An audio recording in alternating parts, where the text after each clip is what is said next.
I think there's an argument to be made that David French might be one of the most evil men in politics.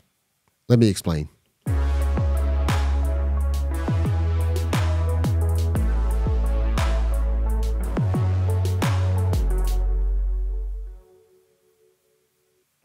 Hello, good people. It is Todd Shannon, data scientist, social commentator, getter of buckets. And today we are talking about a man that feels like, to me, like I think he wakes up in the morning and just drinks 20 ounces, 20 milliliters of straight estrogen. I mean, the guy, I feel just in my mind, like if there was like the quintessential example of a man with low testosterone and just a huge chip on his shoulder of jealousy and envy, it would have to be one David French. And David French, if you don't know who David French is, one, good for you. But secondly, David French kind of represents this kind of culture of losing, this kind of pathetic, effeminate version of political strength, where it's all about emotionalism and personal feelings, and I don't really know what David French's real issue is, but David French fashions himself a conservative, and moreover, he fashions himself a Christian conservative. And if you've been watching some of my last couple of videos, I talked a little bit about Megan Basham's book, Shepherds for Sale. David French naturally got a lot of smoke in that book, Shepherds for Sale. She didn't devote a ton of ink to him or whatever, but he got some smoke in the book. But David French represents exactly the sort of rot in Big Eva that Megan Basham is talking about. The duplicitous kind of, I'm a conservative and I'm ultra righteous. Look at me. And if we were really Christian conservatives, we would never vote for Donald Trump. Well, anyway, what he recently did, I just think puts him right over the top of right up there with some of the most evil political figures that I think I can think of. And I want to explain to you why I say this guy's pretty evil. As it were, he's pretty milquetoast if you listen to him talk, in a sense. But the thing that makes it so difficult for me to have any respect for him whatsoever, not only as a Christian, but just as a man, I just don't respect him. I'm just keeping it a buck here. You're going to get it raw, uncut from me if you listen to this channel. Is that David French has got to know that what he's saying is wrong. And I think that there are a lot of people who are deceived, right? There are a lot of people who are ideologues. I'll take somebody like Barack Obama, for example. Barack Obama, to me, is an ideologue. I think that he's wrong, but I think he believes a lot of his false ideas, right? He really believes them. Like, he is the guy that you see, right? He's not like one thing in public and another thing in private. I think that's who he is. He is what he is, right? Donald Trump is also like that. Donald Trump is who he is. He's not one person in private and then a different person in public. And I respect that. And authenticity, I think, is to be applauded even when you're flawed. But David French, I cannot bring myself to believe that somebody like David French doesn't know that what he's saying is a complete and total lie. And this to me, when you are saying something that isn't true and you don't know it's true, that's one thing. But I think it takes a special kind of seared conscience to say things that you know aren't true, right? And then present yourself as some sort of bastion of principle and uprightness. So, I'm going to try to get through this without throwing up in my mouth, because I just find David French so despicable. I mean, it really is hard to put into words the kind of disdain that I have for this sort of stuff that we're going to read. But anyway, David French writes for the New York Slimes, right? The New York Slimes, as Andrew Cleveland used to put it, a former newspaper. And he wrote this article saying that to save conservatism from itself, he is going to vote for Kamala Harris. Now, David French, I'm pretty sure, if I'm not mistaken, also voted for Joe Biden in 2020. And so he says, to vote for conservatism, or to save conservatism from itself, I'm going to vote for Harris. It's kind of like saying, to save Christianity from itself, I'm going to become a Muslim. It's so absurd on its face that it's hard to explain why it needs to be corrected. But I guess I'm going to do what I need to do because, hey, there are people out there who just don't have the aptitude to understand. So I'm going to read some of this article, and I'm going to focus specifically on the one thing that every Trump deranged person tends to go to, and the thing that really, really causes me to chafe. So let's read a little bit of this article. It says, I believe life begins at conception. I lived in Florida. Oh, if I lived in Florida, I would support the state's heartbeat bill and vote against the referendum seeking to liberalize Florida's abortion laws. I supported the Dobbs decision, and I support well-drafted abortion restrictions at the state and federal levels. So here he is with, being the kind of the snake that he is. And there's going to be a lot of name calling here. And I keep teasing that I'm going to do a video on the virtue of name calling. I think that's long overdue. I think since I've been doing a lot of name calling, I should explain why I am not sinning when I do that. But David French does what typical snakes do, and they present them so they try to flash his conservative Christian bona fide. So it's like, look, I voted for this, so that means you can't criticize, or you can't say that I'm not conservative. Yes, we can. We all see the game that you're playing here, but I just wanted to point that out. That's why he's doing that. He's trying to establish his bona fides as a conservative. He says, I was a pro-life lawyer who worked for pro-life legal organizations. So what, David French? What do you want, a cookie? While I want prospective parents to be able to use IVF to build their families, I do not believe that unused embryos should simply be discarded, thrown away as no longer useful. Now, I want you to just take for a moment, just understand why I have such disdain for David French. David French, let me explain, is the ultimate example of what Jesus was talking about when he talks about strain out a gnat and swallow a camel. So to understand what that whole phrase means, it just simply means when you make a huge deal out of something that is small, and then something that should be of the utmost importance to you, you pretend like it's no big deal, right? Right. So you strain out a gnat. It's like, I got to strain out this gnat because I don't want to make sure I don't swallow it. And then you swallow a whole camel, right? Just think about the disparity there. It's ridiculous and absurd hyperbole, right? Just meant to demonstrate the extent of the hypocrisy. And this is why I have such disdain for people like David French, because this is hypocrisy. He spends the first paragraph talking about how much he's against abortion.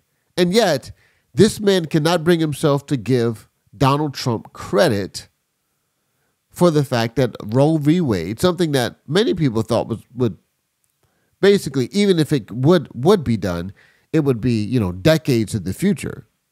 But Donald Trump is almost single-handedly responsible, the Trump administration, for having Roe v. Wade overturned. And he makes some convoluted argument about how basically abortion went up even after Roe v. Wade was overturned. So I guess he's saying that, hey, we should make the liberal laws, we should make the laws even more liberal on abortion. As a matter of fact, we should make sure that women can kill their kids even after they're born. And that way, abortion will go down even further, right? So he's trying to establish some absurd kind of causal relationship. So anyway, I'm getting a little bit sidetracked here. But to strain out a gnat and swallow a camel, I'm going to show you exactly what I mean. And I could do an hour and a half or 2 hours on this whole article. But I want to just skip down here.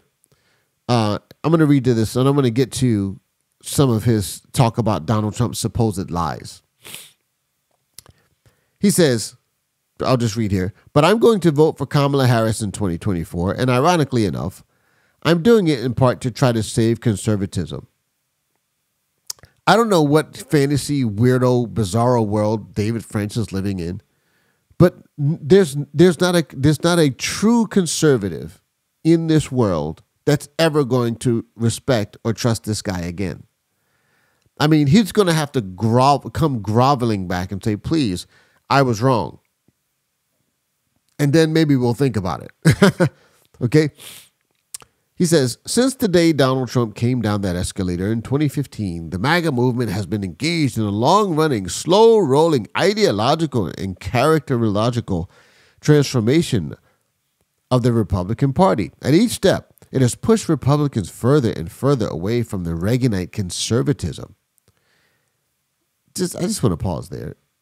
Does anybody think that George Bush governed more conservatively than Donald Trump?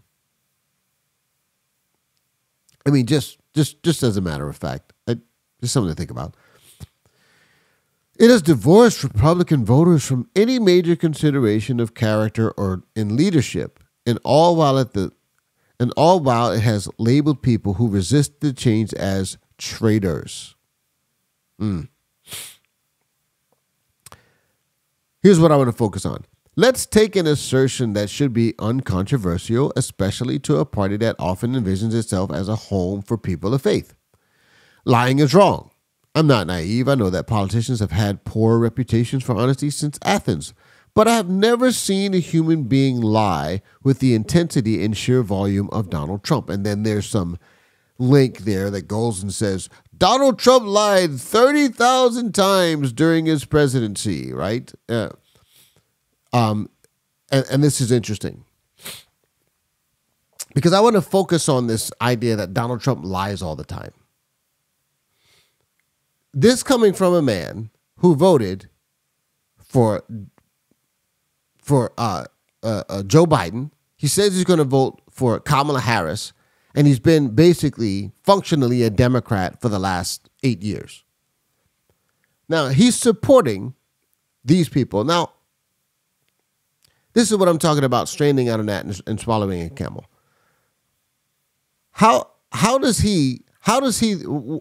we rate, for example, Joe Biden's truthfulness? Because several years ago, a gentleman named Guy Benson actually wrote an article talking about the long-standing history of Joe Biden's lies. 40 years, 50 years of just straight lies. It says, let's face it, Joe Biden's serial lies and embellishments about his biography are shamelessly weird. Now, here's the thing. Joe Biden ran for president, I think back almost like when he became eligible, right? So this was somewhere either in the 80s or I can't remember when exactly he ran. But when Joe Biden was running for president, he got caught plagiarizing someone else's campaign speech, right? And then when he got caught plagiarizing someone's campaign speech, he made up a bunch of lies about him graduating in the top of his class and how many credit hours he had and all of this stuff. And so right from the very beginning, Joe Biden's political career was riddled with dishonesty. Now, this is well documented. I'm just some random guy in his home office who has access to the interwebs. Am I supposed to believe that somebody like David French, who's been involved in politics for decades, he's much more steeped in it than I am? And am I supposed to believe that David French isn't aware of Joe Biden's near 50 years of dishonesty and lies? Joe Biden's entire political career is marked with dishonesty, and that's what this whole article is about.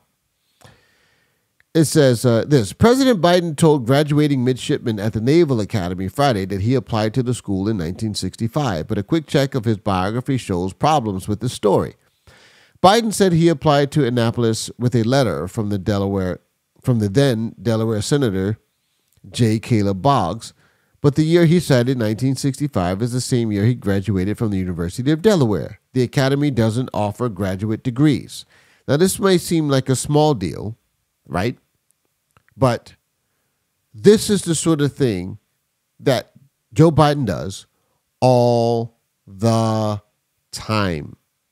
All the time. It could be that Biden was simply misstated or wrongly recalled the year in question, then used the wrong terminology, that he was appointed. But how does that square with how he started his political career? There's another story in here, and I'll post this link because I think it's worth a read. Joe Biden talked about him being arrested in South Africa while trying to see Nelson Mandela. His campaign has conceded that was not the case. Okay, the U.S. presidential contender had repeatedly said he was arrested during a trip there in the 1970s when South Africa was under apartheid, but a deputy campaign manager told reporters Mr. Biden had been referring to an episode when he was, quote, separated from black colleagues at an airport. Now, if he told that lie several times, he says he said it repeatedly, and then one of his staff for his campaign had to come back and say, yeah, well, I guess that wasn't true. So this is out there. I mean, this article goes on and on and on and on and on and on and on and documents the lie after lie after lie after lie. But this one is really interesting. A little montage here. New Hampshire. I went to law school on a full academic scholarship, the only one in my class to have a full academic scholarship. Went back to law school and, in fact, ended up in the top half of my class. I was the outstanding student in the political science department at the end of my year. I graduated with 3 degrees from undergraduate school and 165 credits, only needed 123 credits. Biden now concedes he did not graduate in the top half of his law school class, that he does not have 3 degrees from college, and that he was not named outstanding political science student in college. Newsweek says Biden actually went to school on a half scholarship, ended up near the bottom of his class, and won only 1 degree, not 3. Joe Biden ranked 76th in a class of 85 at the University of Syracuse Law School. I mean, this guy comes off this whole thing as a flyweight. Now Biden says Newsweek is right. His memory had failed him. And I'd be delighted to sit down and compare my IQ to yours if you'd like, Frank. Joe Biden was victimized by the truth. Bye Biden. He may not know it yet, but I think this is going to be very difficult for him to recover. Is Joe... So you see what I'm saying here. This stuff is like 30, 40 years old. Now, you might say, well, Todd, that was, I have a point here. You might say, but that was, we're talking about decades ago. What about now?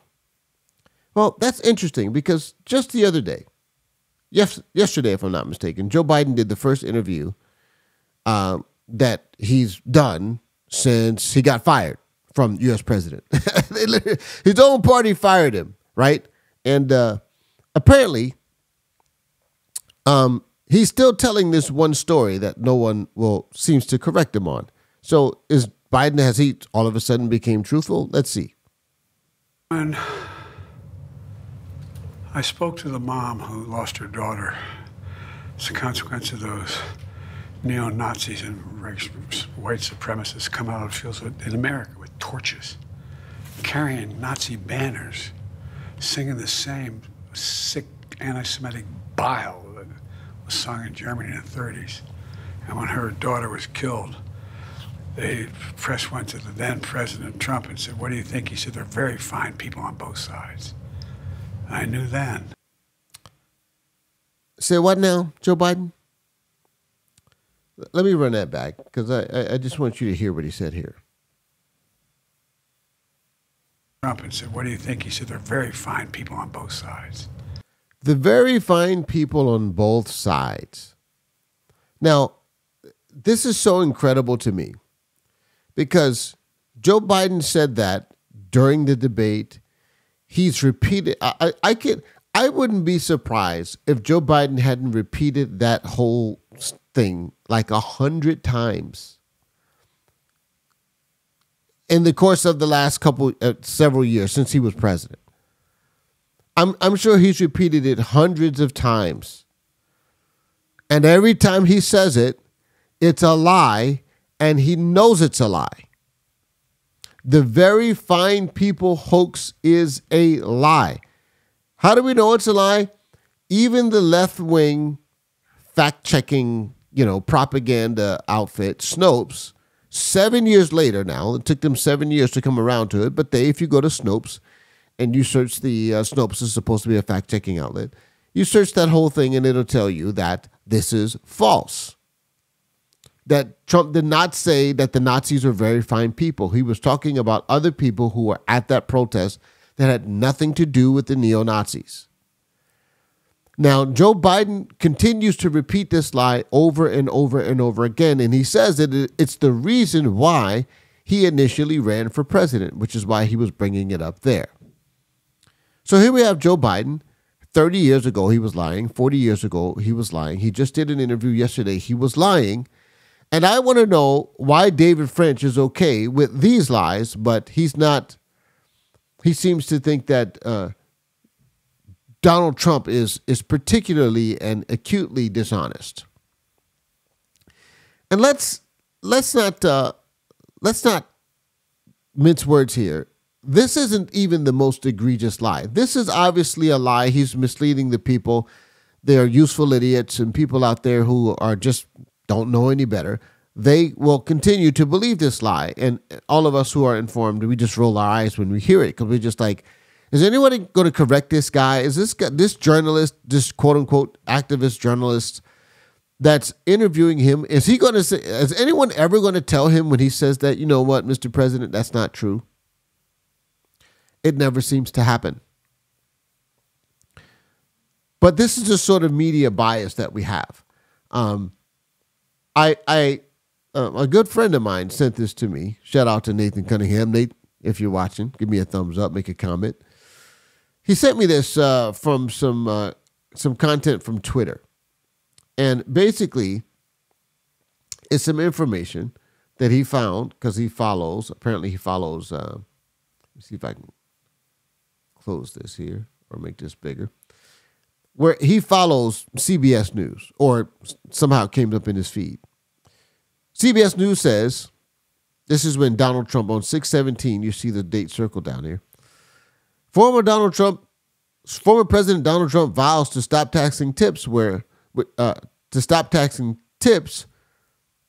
Former President Donald Trump's vow to stop taxing tips would cost the federal government up to $250 billion over 10 years, according to a nonpartisan watch group. You think they're trying to put a positive spin on it, or you think they're trying to be negative? Look at the phrasing. It would cost. When you say cost, you're not trying to say that in a positive sense. You're saying this is a penalty. The federal government's going to lose tax revenue if this guy stops taxing tips. Okay. Kamala Harris comes out, completely plagiarizes, which is, I guess, apropos. It's right up it's right on time. That's very on brand for the Biden-Harris administration. Here she is plagiarizing what Donald Trump proposes to do. And look what CBS News writes. Vice President Kamala Harris is rolling out a new policy position, saying she'll fight to end taxes on tips and service, on tips for service and hospitality workers. So when Kamala Harris comes out and do it, she's supposed to be some champion of the little guy. When Donald Trump says he's going to do it, he's costing the federal government $250 billion in tax revenue. And I bring this up. I bring this up only because I want you to understand that when nut jobs and Trump deranged people like David French talk about how much Donald Trump lies, these are the people who write these sort of bogus and dishonest headlines. These are the people who are counting his supposed lies. But let's talk about the most absurd lie of all. And I found this guy. I think he was spot on. And he puts it into perspective. What's the most egregious lie that Joe Biden has told, as well as Kamala Harris? Let's have a listen.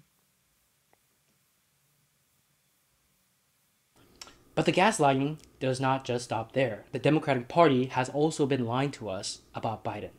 Okay? So it was clear to me and a lot of folks from years back that Biden was not cognitively fit to hold office. How was it clear? Video footage. But what did we get for years from Democratic operatives? Oh, Biden is as fit as he ever was. He's Dark Brandon. He's Arnold Schwarzenegger after getting a pump in. It's Trump whose cognitive function is on the decline. What do we get from the media? The reason why you're thinking this might be because of ageism. The bias was clear. They were telling us for years, don't believe your own eyes.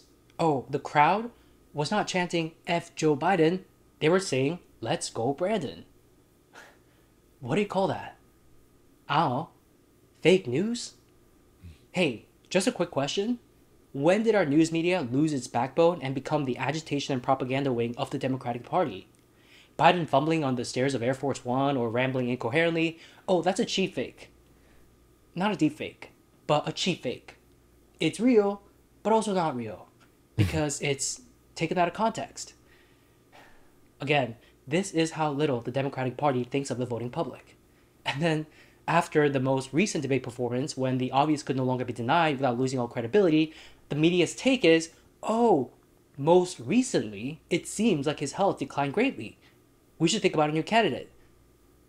Are you serious? You let this drag on. Are you gonna take some responsibility for gaslighting the public for years up until shit hit the fan? Is any member of the media gonna get the sack after causing untold damage to the country by abusing the public's trust? Or what about Biden's handlers? No? Didn't think so. So, punishing the Democrats for this misbehavior, that's what I'm looking to do this election cycle. They think. And that last part is the thing that I wanted you to take note of. Shout out to this guy. His name is Charlie Cheung. And the name of the video is Whatever, I'm Voting for Trump. And he's basically explaining why, because apparently he used to be a left-winger and used to buy into all the Trump derangement and the propaganda from the media. And he says, I want to punish the Democrat Party. Why does he want to punish the Democrat Party? He explains it perfectly. Because they have been lying to us. Them in the entire establishment media. Lying. However many lies Donald Trump supposedly told, it is a drop in the ocean compared to the dishonesty that we have endured at the hands of the Democrat Party about Donald Trump and about everything surrounding the Biden-Harris administration. And the most important and significant lie of all, that Joe Biden was clearly in mental decline. A person who is not fit to do this job mentally puts the entire country at risk. And Kamala Harris was in full view, in full knowledge. She had full knowledge that Joe Biden was lying and that he was not fit to serve. And she concealed that with the rest of her cronies, with the rest of her dishonest activists in the media and in the Democrat Party.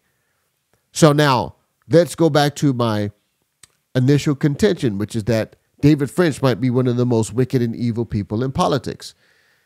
This is what I'm talking about. This is the straining out a gnat and swallowing a camel. The volume and seriousness of the lies that we have been told by the Democrat Party, apparently that doesn't mean anything to David French. And we're not even going to get into the, let's set the abortion issue aside for a second, because I think there's a much more, or maybe not much more, not in terms of numbers, because there's so many babies that are killed from abortion that it's just hard to put into it's hard to quantify, right? I mean, it's easy to quantify, but it's hard to quantify the damage. But there's something that's right on its heels, and that is the left's penchant for so-called gender-affirming care. And the fact that the left is literally trying to erect laws that will separate legitimate parents from their children. You remember a couple of years ago when everyone was making this big stink about supposedly how Donald Trump was separating children from their parents at the border? Well, the Democrat Party quite literally is concocting laws that if you do not affirm the delusion and the mental illness of your child, that they will try to separate you and try to remove your parental rights and consider you a threat and a danger to your own child for, being a responsible parent.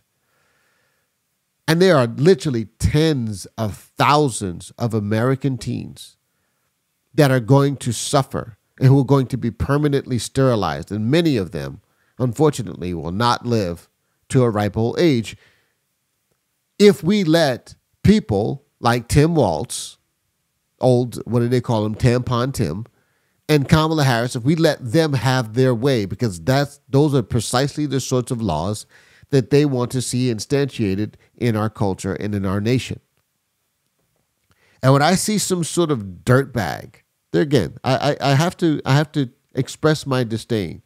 When I see a sort of snake like David French talking about the supposed lies of Donald Trump, I can't understand why the mutilation of the children and all the babies that are, who will be unalived, and the sexualization of children. I can't imagine why all of that is worth being put to the side so that he can have his little personal axe to grind against Donald Trump.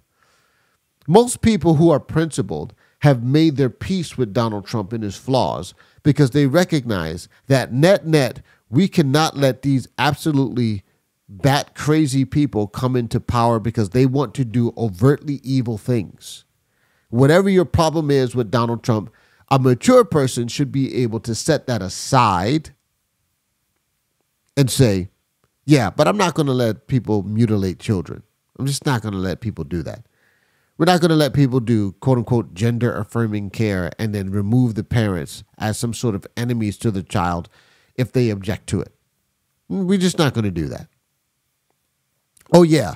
And all of the lies that the Democrats have been telling us for the last 8 years, the Hunter Biden laptop that wasn't real. They told us that was Russian disinformation. That was a lie. Joe Biden knew it was a lie.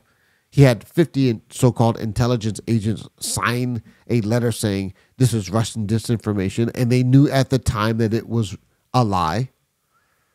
Apparently, everyone can lie except Donald Trump. Apparently, everyone has to have the sort of perfect moral standards that David French would prefer, except for Donald Trump.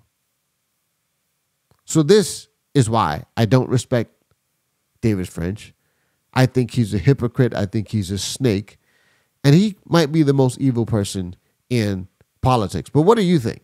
I'm curious to hear what your thoughts are. I mean, I literally could go on for the next 45 minutes kind of going through this article, but I'll just leave it there. Leave me a comment, a like, a share. Let me know what you think. And until next time, my friends, God bless you.